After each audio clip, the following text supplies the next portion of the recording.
Taiwan melaporkan 61 kasus impor dan 18 kasus lokal pada 11 Februari. Kasus tertinggi dialami Kaohsiung yakni 13 kasus, Kota New Taipei 3 kasus, Taoyuan 2 kasus. Yang patut diperhatikan adalah penderita kasus infeksi klaster ini masih perlu diperiksa lagi.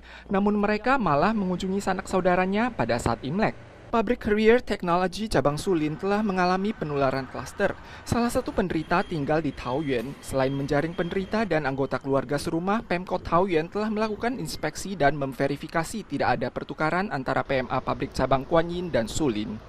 针对全部的员工在这个观音的陶科厂415位全体的员工做采检，那全部都是阴性。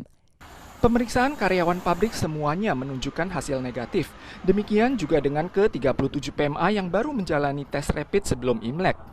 Seorang pelajar sekolah swasta di Tainan dikabarkan positif. Murid ini ditularkan oleh sanak saudaranya. Angka CT mencapai 16. Karena ia sempat menjadi staf sekolah pada tanggal 8 hingga 9 Februari, Pemkot segera melakukan pemeriksaan dan sekolah juga diliburkan.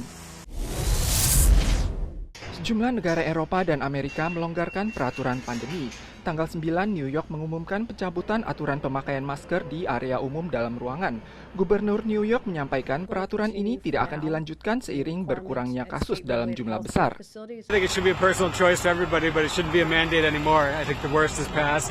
Pemceko mengumumkan mulai tanggal 11 warga yang berkunjung ke area umum tidak perlu lagi memperlihatkan sertifikat vaksinasi. Walau jumlah kasus harian tanggal 8 mencapai lebih dari 3.000, warga setempat yang telah menerima vaksinasi lengkap telah mencapai 64%. Sebagian besar protokol pembatasan akan dicabut sebelum 1 Maret.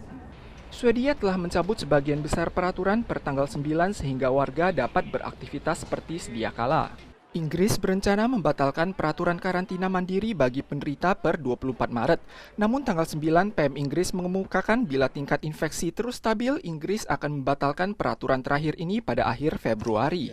Mulai tanggal 10, Filipina akan memberlakukan protokol bebas karantina bagi pengunjung jangka pendek dari 157 negara yang telah menerima vaksinasi lengkap. Namun Taiwan tidak berada dalam daftar ini.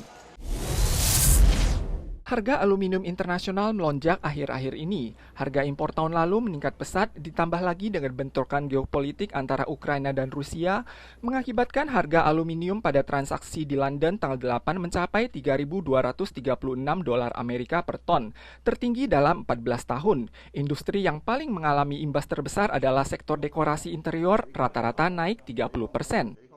像我们去年报的价，就过了这个年以后，我们通常都会先跟业主讲，如果他过年前没有钱的话，我们过完年要重新报，因为有可能会涨价。 Bahan aluminium dan besi rata-rata naik 30 hingga 50%. Bahan kayu naik 30%. Yang paling parah adalah materi dempul silikon, naik 3 kali lipat dan masih kehabisan stok. Karena masih banyak produsen bahan bangunan hulu yang masih libur tahunan, diperkirakan harga masih akan meningkat setelah mulai kerja pada akhir Festival Lentera.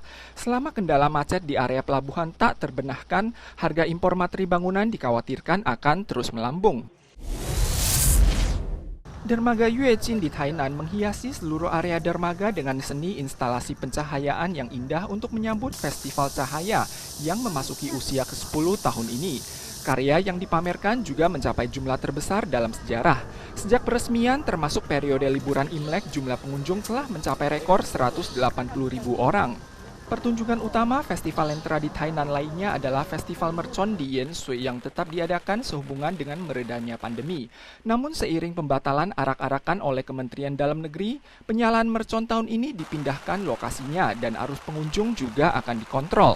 Festival Mercon Yanshui akan diadakan dalam skala yang lebih kecil dan pameran anggrek internasional Taiwan yang semula dijadwalkan pada bulan Maret tetap akan diadakan sesuai jadwal dan akan ditinjau dan disesuaikan secara bergulir. Saat pandemi dalam negeri mereda, Festival Lentera Tainan akan berlanjut dengan penerapan langkah pencegahan pandemi hingga masa Festival Lentera berakhir.